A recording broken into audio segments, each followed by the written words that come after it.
If you're considering buying land in East Tennessee, then you're in the right place. As a realtor that specializes in listing land in the Lakeway area, I've seen firsthand the pitfalls that many buyers encounter when purchasing land in our area.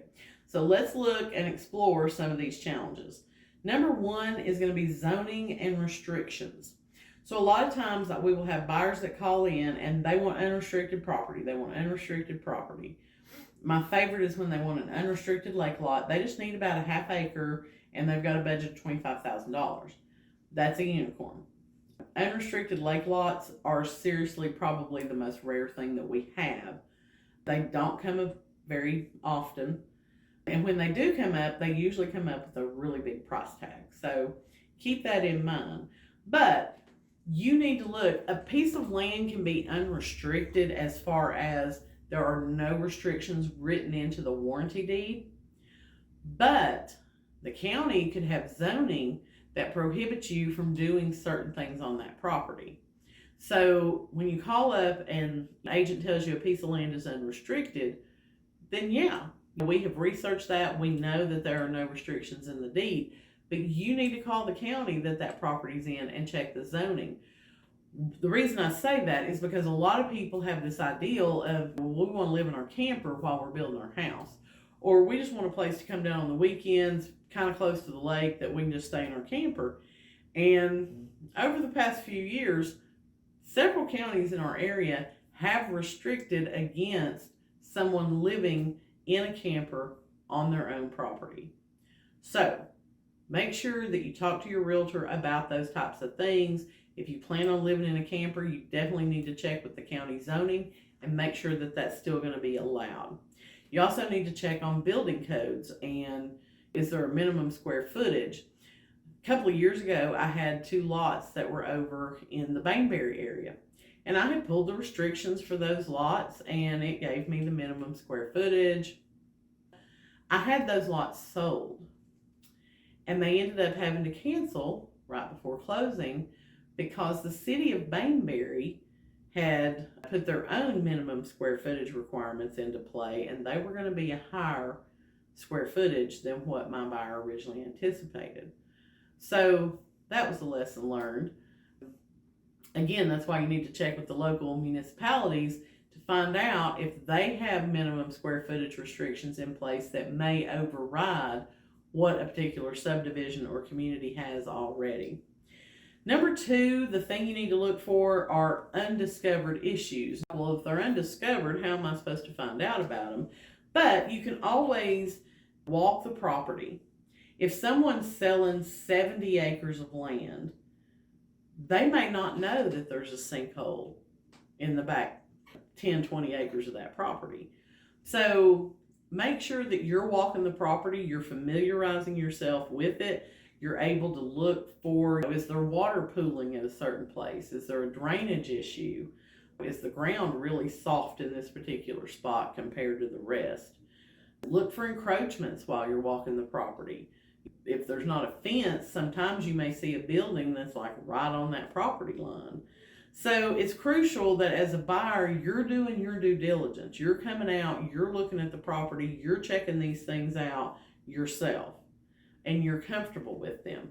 Part of your due diligence would be looking at the title search and reading the meets and bounds description and seeing, do you want a survey? Do you want someone to actually come out and stake off the property that you're buying? If so, you need to be prepared for that expense. The third thing is financial considerations. A lot of people don't understand that buying land is totally different than buying a house. Your rate's going to be higher because the lender's taking a much bigger risk by loaning you money on a piece of land than they are a house. Because your house is a place that you're actually going to lay your head at night and go to sleep. It's where your family is. And a piece of land is just a vacant piece of land. So when times get tough, that's going to be the first thing you quit paying. So interest rates are going to be higher. You need to understand that. You need to understand there's no first-time home buyer programs when it comes to buying land. There's no low down payment programs when it comes to buying land. Typically, lenders think that if you're purchasing land that you're going to build on or whatever, that you're a little more savvy buyer. You're probably not a first-time buyer.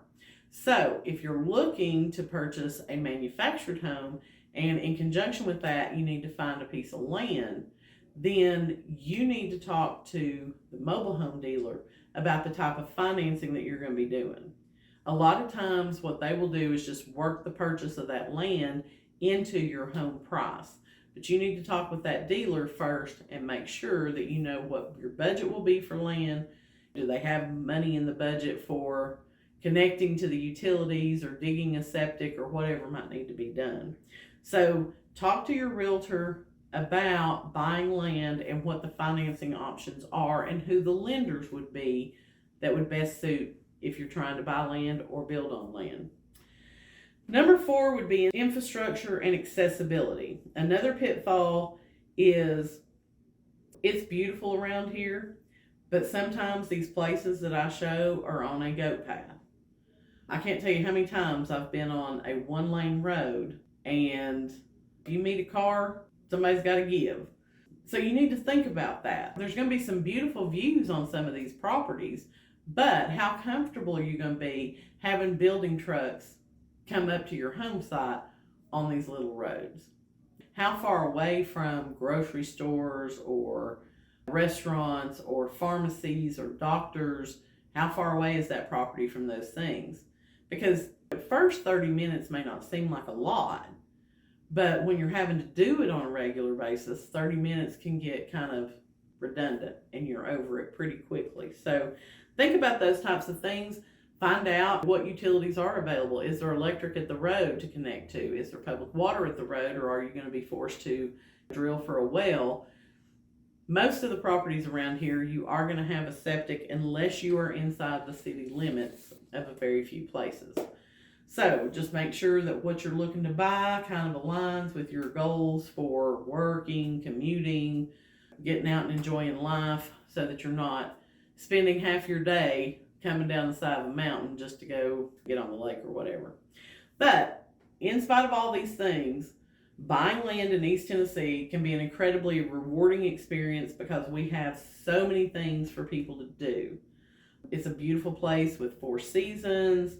We've got hobby farmers. We've got people who just love being on the lake. We've got people moving here as a peaceful retreat to get out of the big city. So with the right guidance, you can find a piece of land that matches your vision and fits your budget. If you're thinking of purchasing a home or land in East Tennessee, be sure to follow me for more content.